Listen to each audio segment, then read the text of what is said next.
جی، السلام علیکم ورحمۃ اللہ تعالیٰ وبرکاتہ۔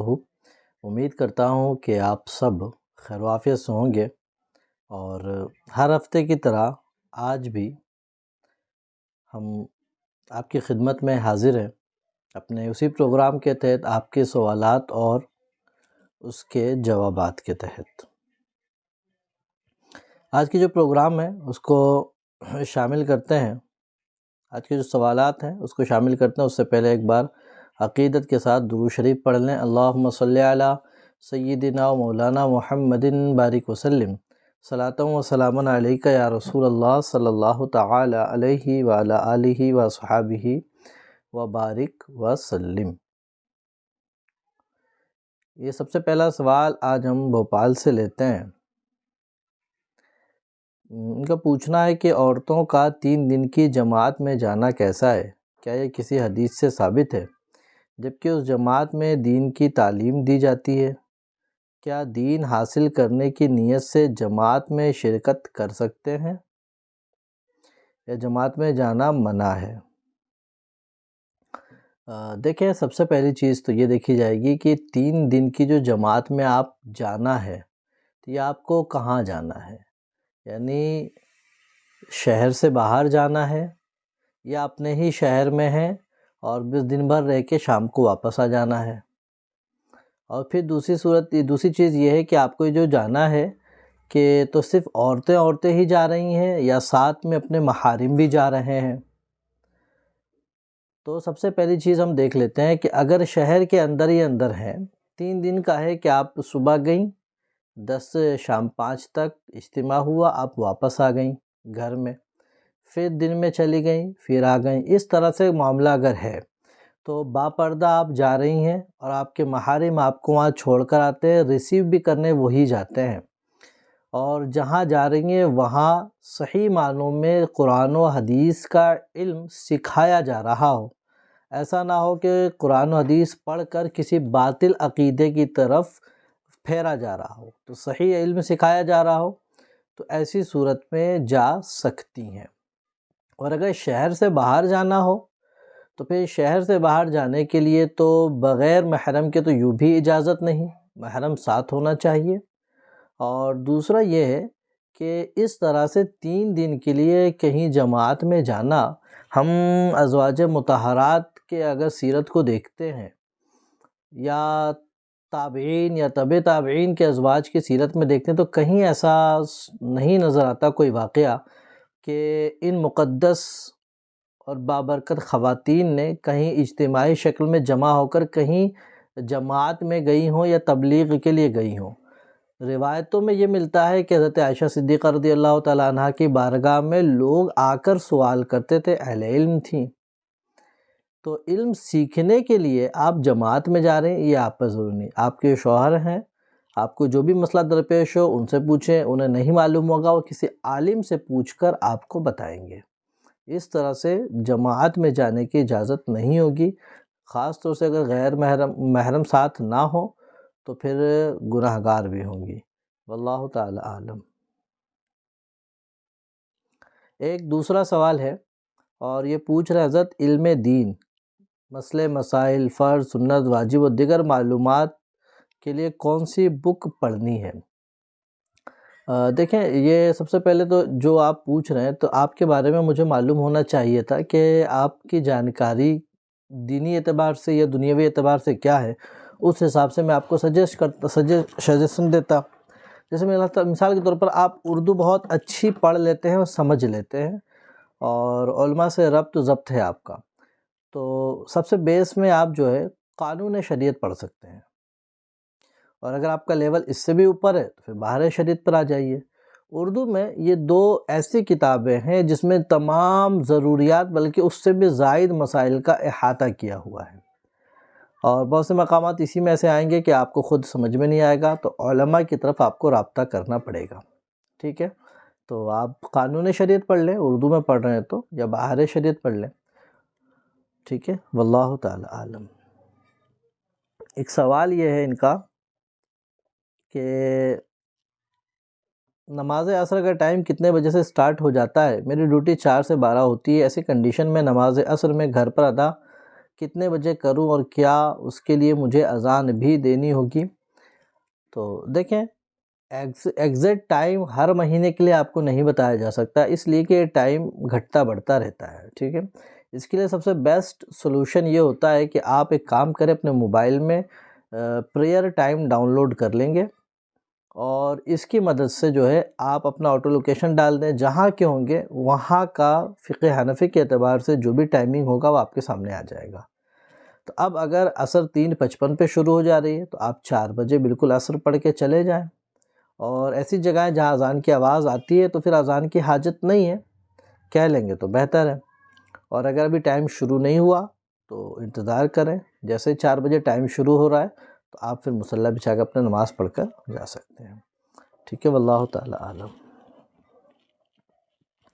ایک سوال اور ہے، اس کو شامل پروگرام کریں گے، اور یہ پوچھ رہے ہیں حضرت، سوال یہ ہے کہ کھلے میں نہانے یا ندی میں نہانے سے غسل ہو جائے گا یا نہیں، یا کوئی الگ طریقہ ہوتا ہے؟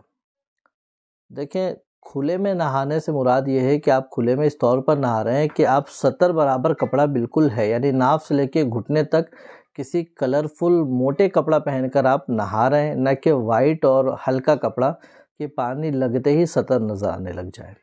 تو اگر آپ کوئی دبیز کلرفل کپڑا پہن کر ناف سے لے کے گھٹنوں تک سطر چھپا ہوا ہے اور اب آپ نہا رہے ہیں، تو باہر نہا رہے ہیں نل کے نیچے، تو جو ترتیب نہانے کی وہی ہوگی۔ اور اگر ندی وغیرہ میں ہے تو جو بہتے پانی ہوتے ہیں تو اس میں تو 3 مرتبہ سنت وغیرہ کا وہ مسئلہ نہیں ہے، بلکہ آپ تھوڑی دیر ٹھہرے رہیں، پانی بہہ جائے بہہ جائے بہہ جائے، تھوڑی دیر کے بعد آپ کی 3 بار دھونے کی سنتیں وغیرہ سب ادا ہو گئی ہے۔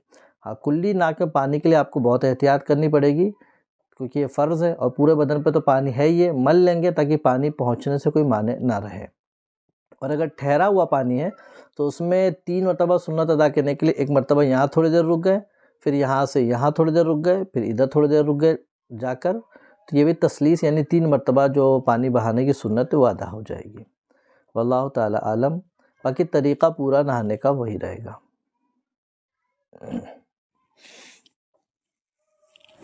ایک سوال اور ہے، یہ ہے جھارکھنڈ سے پوچھ رہے ہیں حضرت، جو لوگ کے ہاتھ یا پیر کٹ جاتے ہیں تو ڈاکٹر اس کو بینڈیڈ کر دیتے ہیں، تو اس جگہ وضو کا پانی نہیں بہہ پائے، جس سے وضو ہوگا یا نہیں ہوگا؟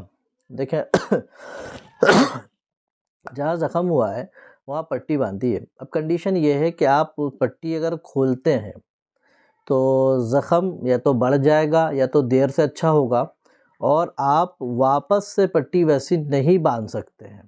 اگر یہ کنڈیشن ہے تو پھر آپ اس کے اوپر ہی گیلا ہاتھ پھیر لیں گے، اور اگر کنڈیشن یہ ہے کہ پٹی کھول لیں تو بھی زخم پر کوئی اثر نہیں پڑے گا، اور آپ واپس ویسے ہی باندھ سکتے ہیں، تو پٹی کھول کر اب دیکھیں گے زخم پر پانی بہانا ضرر کرے گا کہ نہیں۔ اگر نقصان کرے گا تو زخم پر گیلا ہاتھ پھیر لیں، باقی جگہ مسح کر لیں گے اور پٹی پھر ویسے باندھ دیں گے، ٹھیک ہے۔ یعنی زخم کی کنڈیشن کے اعتبار سے دیکھیں گے کہ پانی ضرر کر رہا ہے ڈائریکٹ زخم پر، پھر دیکھیں گے تو مسح کریں گے، پھر دیکھیں گے پٹی پر پانی بہانے سے زخم ضرر کرے گا یا دیر سے اچھا ہوگا، تو پھر پٹی پر بھی ہلکا مسح کر لیں گے، باقی جگہ دھو لیں گے، ٹھیک ہے۔ واللہ تعالی عالم۔ ایک شخص، سوال یہ ہے کہ ایک شخص کہہ رہا ہے کہ اگر کوئی جوان لڑکی بغیر شادی شدہ انتقال ہو جائے تو اس کا نکاح جنت میں صحابہ سے ہوتا ہے، کیا یہ صحیح ہے؟ تو صاحب مجھے تو پتہ نہیں ہے، اور اللہ سے دعا کریں کہ جنت میں جائیں، پھر دیکھیں گے وہاں کیا معاملہ ہوتا ہے۔ باقی میرے علم میں ایسا کچھ نہیں ہے، اور نہ ہی یہ بات عقلاً سمجھ میں آنے والی ہے۔ بھئی صحابہ کرام کے ساتھ تو خود ان کے ازواج مطہرات ہوں گی نا۔ اللہ رب العزت جنت کا فیصلے فرمانے والا ہے، اور وہی بہتر انتظام کرنے والا ہے، تو انشاءاللہ انتظار کریں، وہاں چل کے دیکھیں گے نا۔ واللہ تعالی عالم۔ ایک سوال اور لیتے ہیں، ایک شخص ہے وہ آپشن ٹریڈنگ جیسے نفٹی 50 وغیرہ کرتا ہے، جو کہ علماء کرام کے نزدیک ناجائز ہے، اور وہ اگر کہے کہ ہم اپنے دوستوں میں میرے کام کے بارے میں بتا، اگر کوئی شخص اس میں سے میرے بزنس میں انویسٹ کرے گا تو میں تمہیں 25% دوں گا، تو اس کا اس طرح سے پرچار کرنا کیسا ہے؟ دیکھیں، جب وہ کام ناجائز ہے، گناہ ہے، تو ظاہر سی بات ہے اس کی انویسٹمنٹ کرنا، اس کا پرچار کرنا، یہ بھی ناجائز اور گناہ ہوگا، ٹھیک ہے۔ تو اس کا آپ پرچار نہ کریں، نہ اس کو دوسری جگہ شیئر کریں، ورنہ آپ بھی اس کے ساتھ گناہ میں شریک ہوں گے۔ واللہ تعالی عالم۔ ایک سوال اور، اچھا یہ ہے سلمان صاحب، ان کے والدہ کی طبیعت خراب ہے، تو آپ سب دعا کریں کہ اللہ رب العزت ان کے والدہ کو صحت یاب اور شفا یاب فرمائے، مولا عز و جل ان کے لیے جو بھی دوائیں تجویز ہو تو ان دواؤں میں اللہ شفا پیدا فرمائے، آسانی کا معاملہ فرما دیں۔ ٹھیک ہے، واللہ تعالی عالم۔ اور چلتے ہیں آگے۔ پوچھا اگر دوران نماز کے کسی دوسرے کا ستر دیکھ لیا تو نماز ہوئی یا نہیں؟ جان کر دیکھ لیا ہو تو کیا حکم ہے، اور قصدن دیکھ لیا تو کیا حکم ہے؟ دیکھیے، جان کر اور قصدن ایک ہی معنی میں ہوتا ہے، قصدن دیکھا ہو یا بھول کے دیکھا ہو، ہے نا۔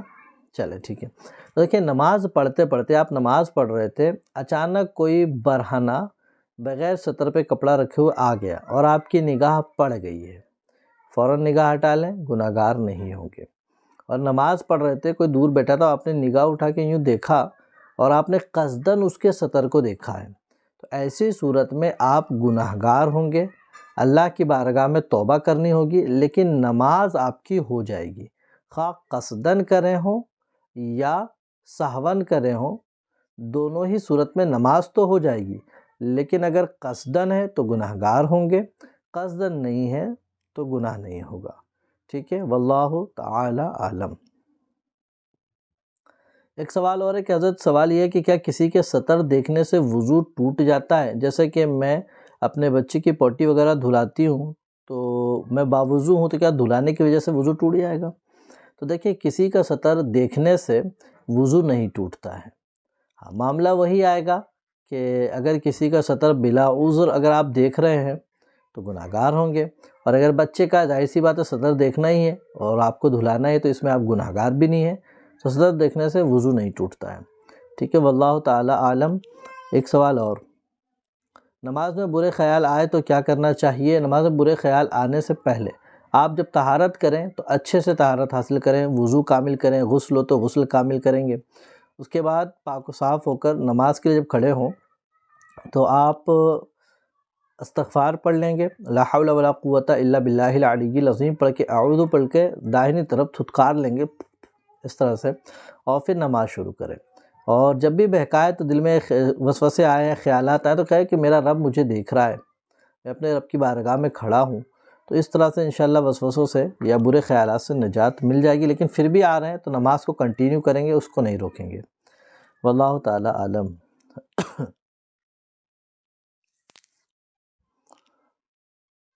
ایک سوال اور ہے کہ ایک مرتدہ خاتون دوبارہ اسلام میں داخل ہونا چاہتی ہے تو کیا کرے؟ تو دیکھیں، اسلام میں جب داخل ہونا چاہتی ہے تو یہ جس گناہ کے سبب، جس کفر کے سبب دائرہ اسلام سے نکلی تھی، تو پہلے صراحت کے ساتھ اس کفر سے بیزاری کا اعلان کرے اور اس سے توبہ کرے، اور بہتر یہ ہوگا اپنے تمام طرح سے گناہ سے جو جانے انجانے میں اس کو کفر تک لے جاتے ہیں سب سے توبہ کرے، سچے دل سے توبہ کرنے کے بعد اب کلمہ حق پڑھیں اور کلمہ شہادت پڑھ کر آپ دائرہ اسلام میں داخل ہو سکتی ہیں۔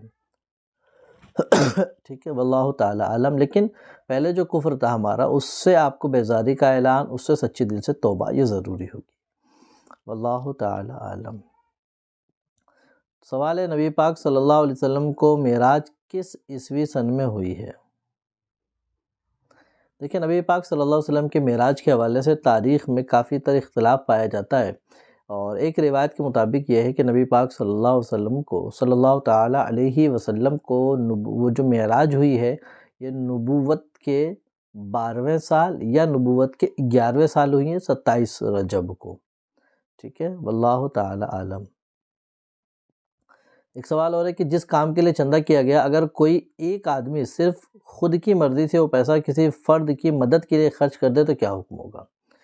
دیکھیں، یاد رکھیں، جس کام کے لیے چندہ کیا جاتا ہے اسی کام میں اس چندے کا استعمال کرنا ضروری ہے، اگر اس کے علاوہ دیگر کام میں استعمال کرتے ہیں تو پھر یہ ناجائز اور گناہ ہوگا۔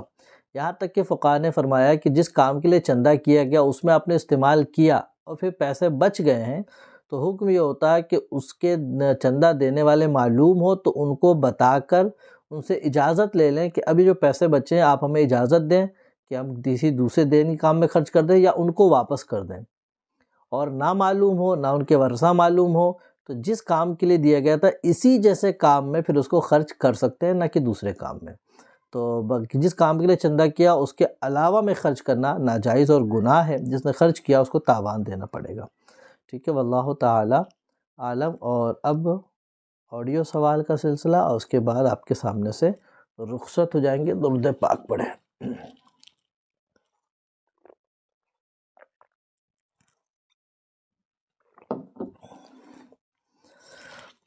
اللہم صلی علی سیدنا مولانا محمد وآلہ وسلم، صلاۃ و سلام علیک یا رسول اللہ صلی اللہ تعالی علیہ وسلم۔